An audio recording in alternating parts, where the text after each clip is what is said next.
Hey guys, Liv here with my top tip for the month. So this month, I'm talking about just to follow on from Cam last month with his pronation and supination. This month we're sticking with ankles a little bit, and we're going to have a look at how to increase your ankle mobility if you've hit a wee bit of a plateau, or if you're feeling a bit of a closing angle pinch into your dorsiflexion, so between the foot and the shin there when you're going into dorsiflexion. So what we are going to be looking at is the Flexor Hallucis Longus. Right, so that is a mouthful of a muscle slash tendon. So we're going to call it the FHL from now on. So I'm about to put a picture up.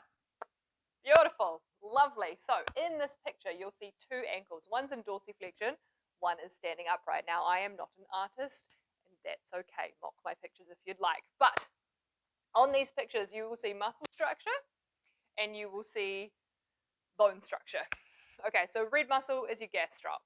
Beautiful, we all know that one. Beautiful, big, shapely, lovely calf muscle. Looks delightful in a pair of heels. Second one is your soleus, right? So gastroc attaches above the knee, soleus does not. And then the third one, that little blue one there, is your flexor hallucis longus, that FHL. So if you'll notice with that one, the gastroc and the soleus attach to the calcaneus, right? So into your heel. The FHL comes all the way, travels under the talus, between that and the calcaneus, all the way to that big toe. Fabulous. Right, so when we are dorsiflexing, there we go. There's a few things that need to happen. Okay, so that talus right there needs to shift backwards to allow the space for that tib fib to come forward.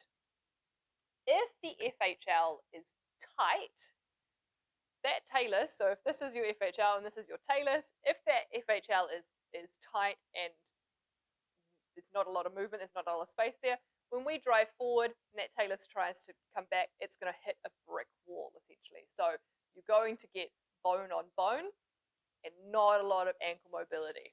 All right, and just putting a band around this and trying to distract it backwards is not going to work because there is a physical structure in the way. Right. How do we deal with that?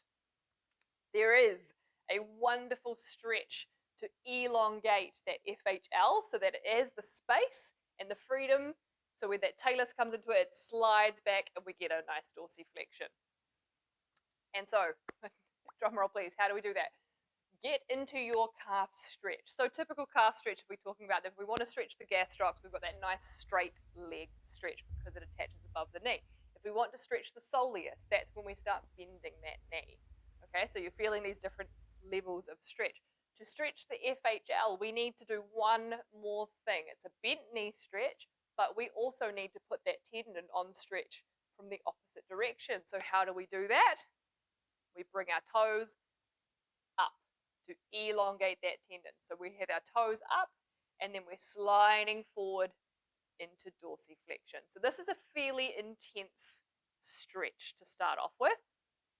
It's new. It feels very, very, very deep because it slides under that Achilles. Delicious. And it can be a little bit confronting. So just go slow into it. So give it a go. Let us know how you feel.